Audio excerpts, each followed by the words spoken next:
Amém, amém. Graça e paz do nosso Senhor Jesus Cristo. Amém. Deus é muito bom. Como é bom louvar, como é bom cantar com os nossos irmãos.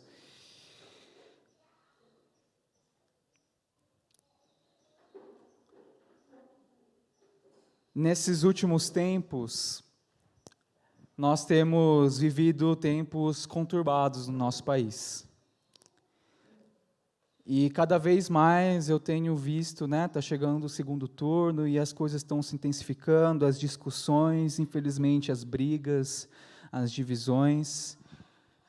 Por outro lado, eu tenho visto também as igrejas cada vez mais se mobilizando, orando, eventos como jejum nacional, clamor pelo país, jejum pelo Brasil. Salvo exceções, eu não tenho nada contra. Eu respeito, até admiro. Nós, inclusive, aqui, antes da gente começar os ensaios e tudo mais, e um domingo desses atrás, a gente fez um momento de interceder pelo nosso país, interceder pela situação do nosso país, e nós temos que orar, nós temos que clamar. Mas a pergunta que fica é: e depois que a eleição acabar? E depois que a grande questão do ano estiver decidida? O que acontecerá com as nossas orações? O que acontecerá com essa mobilização toda, sedenta por justiça e intervenção do nosso Deus? E a resposta é que talvez, até a próxima eleição, muitos de nós vamos parar de orar pelo nosso país. Ou a gente fica satisfeito, ok, Deus atendeu o meu clamor, atendeu as minhas orações, o meu candidato está no poder, então tá bom. Agora, não vou mais orar. Deus já atendeu, pronto. Ou o extremo oposto. Infelizmente, Deus permitiu que aquele candidato fosse eleito, e aí a gente fica desacreditado, a gente fica desesperançoso. E aí a nossa oração também esfria. Seja um extremo ou outro, no final a nossa oração ela acaba esfriando e tudo volta como era antes. Se a gente faz um gráfico, talvez, da nossa intensidade de oração, do nosso tempo em oração, provavelmente a gente vai ver tipo Serra da Mantiqueira. Picos e vales, Uma hora a gente está orando, Um pico talvez seja eleições 2022. Aí acaba a eleição, a gente... Aí, de repente, outro motivo é, sei lá, não sei, qualquer outro, algum problema de saúde que acontece na sua família, algum problema de relacionamento, e você volta a intensificar as suas orações. E aí a nossa vida é assim. Muitas vezes a gente fica nesses picos e vales. E agora, dando sequência, à nossa série de parábolas, o drama e a vida, hoje nós vamos ler a parábola da viúva e o juiz, Algumas versões falam da viúva persistente, ou juiz iníquo e juiz injusto, que se encontra em Lucas 18, mas antes da gente ler a parábola de fato, eu gostaria de voltar a um capítulo anterior. Então, se vocês quiserem acompanhar aqui na tela ou deixar a Bíblia aberta, nós vamos abrir no texto de Lucas 17. Lucas 17, dos versículos 22 ao 32. E vai ser muito importante a gente ler esse trecho, porque explica um pouco do motivo pelo qual o autor escreveu essa parábola. E a palavra de Deus diz o seguinte: Depois disse aos seus discípulos: Chegará o tempo em que vocês desejarão ver um dos dias do Filho do Homem, mas não verão. Dirão a vocês, lá está ele, ou aqui está. Não se apressem em segui-los, pois o Filho do Homem, no seu dia, será como relâmpago, cujo brilho vai de uma extremidade à outra do céu. Mas antes é necessário que ele sofra muito e seja rejeitado por esta geração. Assim como foi nos dias de Noé, também será nos dias do Filho do Homem. O povo vivia comendo, bebendo, casando-se, sendo dado em casamento, até o dia em que Noé entrou na arca. Então veio o dilúvio e os destruiu a todos. Aconteceu a mesma coisa nos dias de Ló. O povo estava comendo e bebendo, comprando e vendendo, plantando e construindo, mas no dia em que Ló saiu de Sodoma, choveu fogo e enxofre do céu e os destruiu a todos. E acontecerá exatamente assim no dia em que o Filho do Homem for revelado. Naquele dia, quem estiver no telhado de sua casa não deve descer para apanhar os seus bens dentro de casa. Semelhantemente, quem estiver no campo não deve voltar atrás por coisa alguma. Lembre-se da mulher de Ló. Quem tentar conservar a sua vida, a perderá, e quem perder a sua vida, a preservará. A gente não precisa das eleições de 2022 acontecendo aqui no Brasil para a gente perceber essa natureza nossa de falta de perseverança. Jesus, ele já alertou sobre essa acomodação aos seus discípulos aqui em Lucas. E aqui Jesus está falando exatamente aos seus discípulos. Chegará um tempo que vocês desejarão pelo retorno glorioso de Cristo. Mas vocês não verão, pois estarão comendo, bebendo, casando, plantando, construindo, e Jesus ele cita essas coisas não como coisas necessariamente ruins, mas como exemplo de uma vida normal, uma vida ordinária, uma vida comum. Ele voltará, Jesus Cristo voltará, mas muitos serão pegos de surpresa. E entender esse contexto é muito importante para assim a gente começar a meditar na parábola de hoje. Então agora a gente vai abrir em Lucas 18, 1 a 8. E a palavra de Deus fala assim: Então Jesus contou aos seus discípulos uma parábola, para mostrar-lhes que eles deviam orar sempre e nunca desanimar. Ele disse: Em certa cidade havia um juiz que não temia a Deus, nem se importava com os homens. E havia naquela cidade uma viúva que se dirigia continuamente a ele, suplicando-lhe: Faze-me justiça contra o meu adversário. Por algum tempo ele se recusou, mas finalmente disse a si mesmo: Embora eu não tema a Deus e nem me importe com os homens, esta viúva está me aborrecendo. Vou fazer-lhe justiça para que ela não venha mais me importunar. E o Senhor continuou: Ouçam o que diz o juiz injusto. Acaso Deus não fará justiça aos seus escolhidos que clamam a Ele dia e noite? Continuará fazendo-os esperar? Eu digo a vocês, Ele lhes fará justiça e depressa. Contudo, quando o Filho do Homem vier, encontrará fé na terra? Essa parábola ela é curtinha, 8 versículos, mas ela é longe de ser simples. A gente tem 2 personagens aqui, a viúva e o juiz.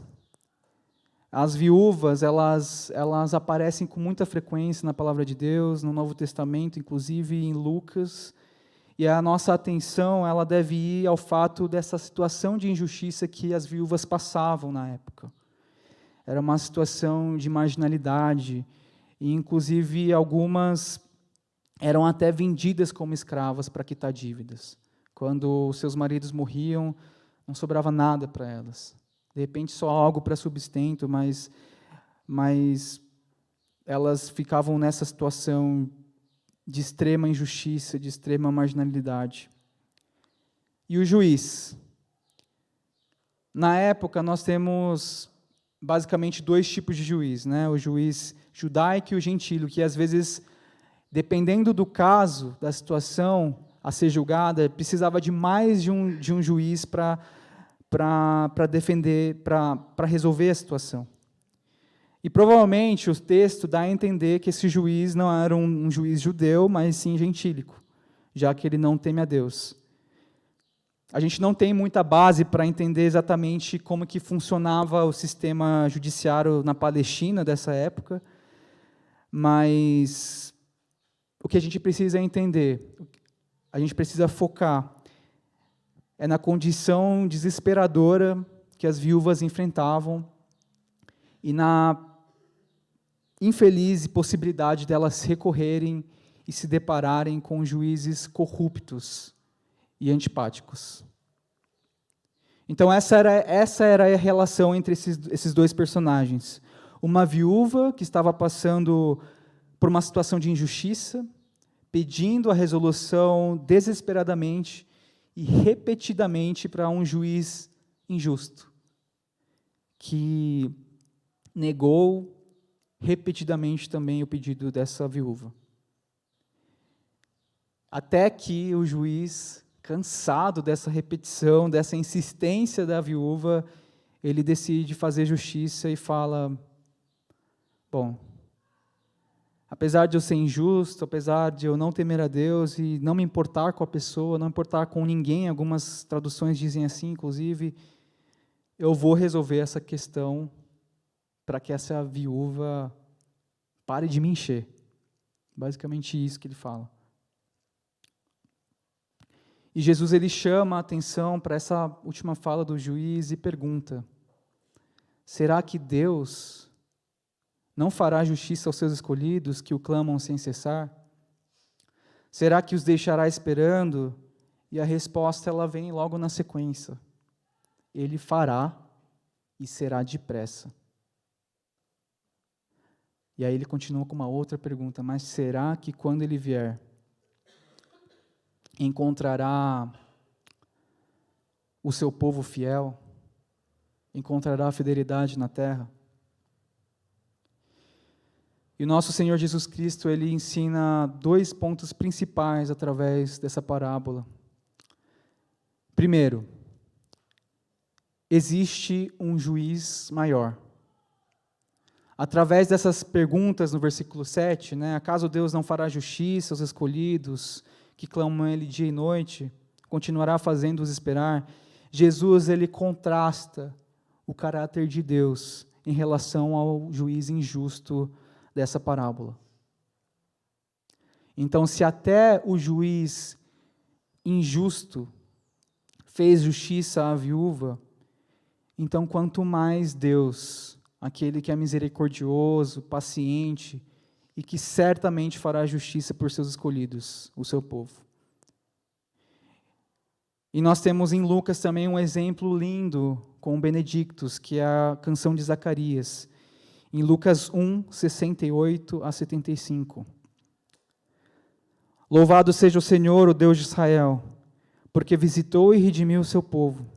Ele promoveu poderosa salvação para nós, na linhagem do seu servo Davi, como falara pelos seus santos profetas na antiguidade, salvando-nos dos nossos inimigos e da mão de todos os que os odeiam, para mostrar sua misericórdia aos nossos antepassados e lembrar sua santa aliança, o juramento que fez ao nosso pai Abraão, resgatar-nos da mão dos nossos inimigos para os servirmos sem medo, em santidade e justiça diante dele todos os nossos dias. Uma canção que louva ao Senhor com o prenúncio do cumprimento da salvação que hoje nós já desfrutamos. E nos versículos seguintes, ele fala também sobre a vinda de Cristo. E apesar do juiz injusto ele não se importar com ninguém, como diz algumas traduções, Deus, o juiz maior, o juiz perfeito, ele sim se importa verdadeiramente com seu povo. Segundo, o juízo e a justiça de Deus virá, mas nós devemos permanecer alertas e prontos. Assim como eu já apresentei a vocês no início, antes da parábola, no capítulo 17, Jesus ele alerta sobre o seu retorno e que muitos serão pegos de surpresa em suas vidas que têm fim em si mesmas. Ou seja, pessoas que se preocupam somente em conservar as próprias vidas. E no versículo 8, diz que Deus fará justiça depressa.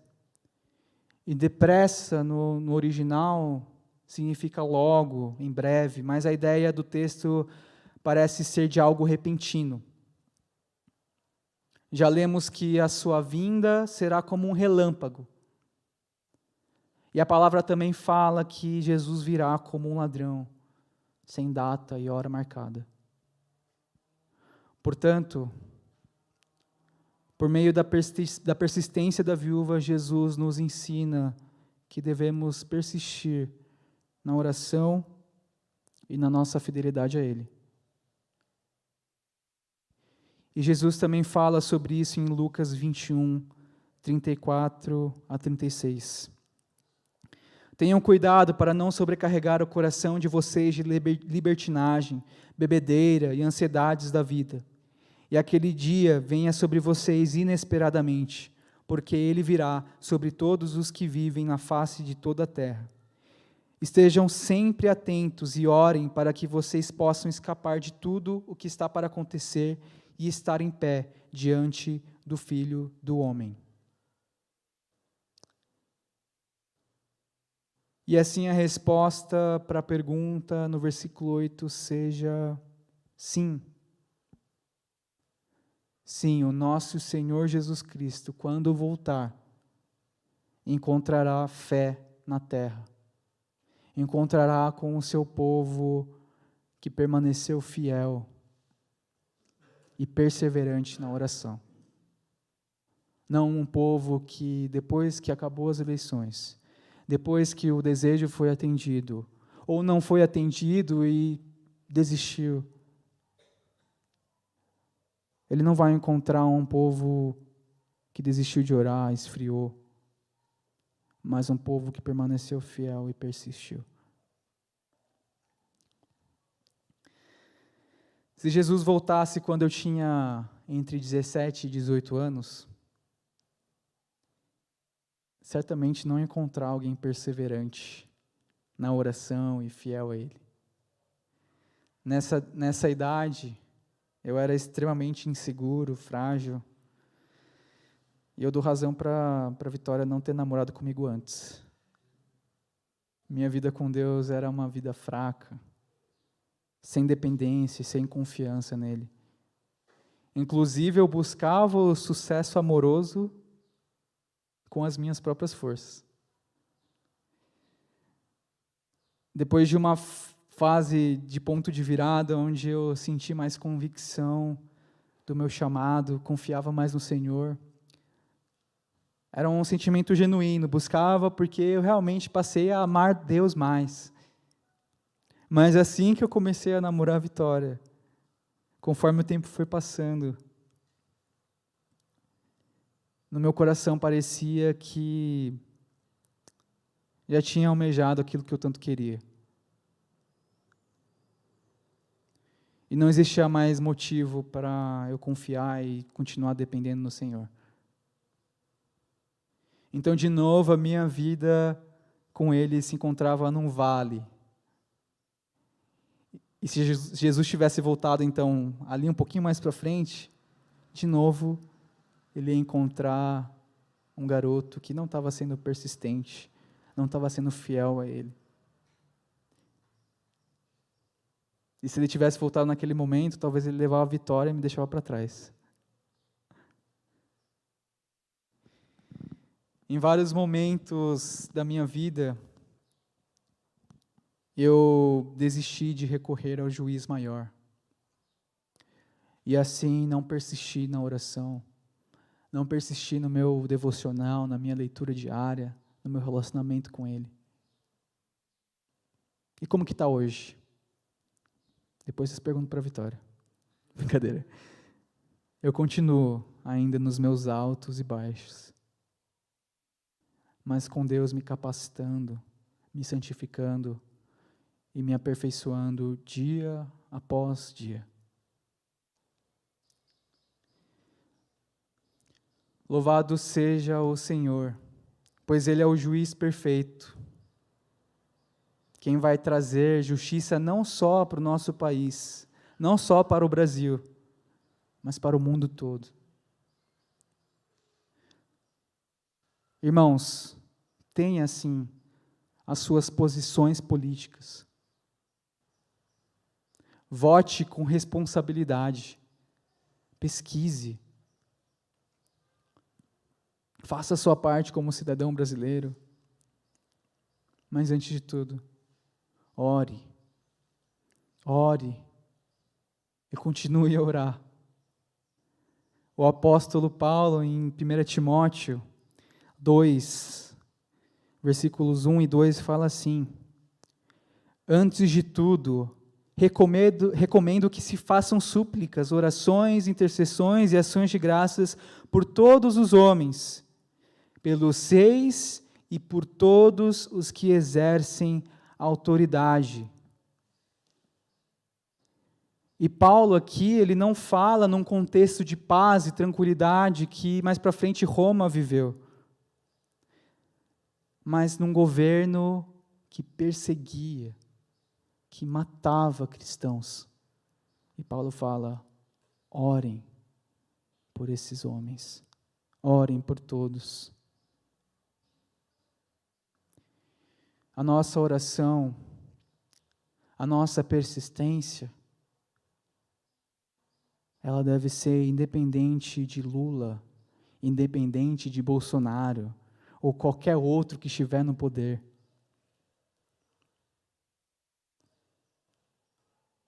Um professor nosso do seminário fala que todo voto é paliativo. Ou seja, como num câncer em estágio final, terminal, se medica só para aliviar a dor momentaneamente. Mas não há cura. Não há restauração completa. Todo voto é paliativo, algo que só alivia o sofrimento, mas não é a verdadeira solução. Portanto, o nosso vigiar, a nossa esperança, ela não deve ser por causa de homens, mas pelo juiz maior, o Rei dos Reis. A justiça, ela já se iniciou com a ressurreição do nosso Senhor Jesus Cristo. E Ele usa a igreja, sim, Ele usa o seu povo para que isso se manifeste aqui na terra. Mas nós ainda aguardamos o seu retorno glorioso, o cumprimento pleno da obra da redenção. Hebreus 12, 1 e 2 fala assim: portanto, também nós, uma vez que estamos rodeados por tão grande nuvem de testemunhas, livremo-nos de tudo o que nos atrapalha e do pecado que nos envolve, e corramos com perseverança a corrida que nos é proposta, tendo os olhos fitos em Jesus, autor e consumador da nossa fé. Irmãos, a eleição só foi um exemplo de centenas de situações de busca pela justiça, de situações de injustiça que a gente passa, que muitos de nós aqui estamos vivendo hoje. Injustiça talvez no trabalho, você sente que você não recebe o tanto que você deveria. Você foi traído por um colega de trabalho que colocou o nome ali, sendo que você fez a maior parte. Ou talvez na sua família, familiares que não te valorizam, que fica te comparando o tempo todo com um irmão, com uma irmã, com uma outra pessoa. Talvez na escola, na universidade, nos estudos. As situações de injustiça muitas vezes parecem ser muito mais do que a gente pode suportar. Como eu escuto por aí. Se candidato X ganhar, nossa. A nossa vontade é de tentar vencer no grito, de tentar vencer na violência, ou simplesmente desistir. Mas lembre-se daquele que é autor e consumador da nossa fé. Lembre-se daquele que poderia considerar todos nós como seus inimigos, mas que fez justiça, morrendo por nossos pecados, morrendo por nós. É através de Jesus Cristo que somos santificados e aperfeiçoados. Portanto, corramos com perseverança, pedindo em orações sem cessar pela sua capacitação, pedindo em orações sem cessar pela sua volta, pelo cumprimento pleno do plano de redenção, pela sua justiça. Feche seus olhos, abaixe suas cabeças, nós vamos orar.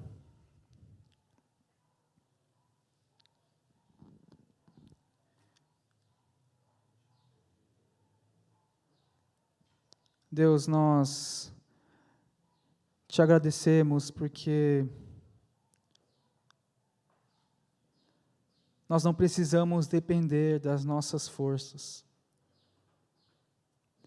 porque nós somos falhos, nós somos pequenos, nós nada podemos, Deus.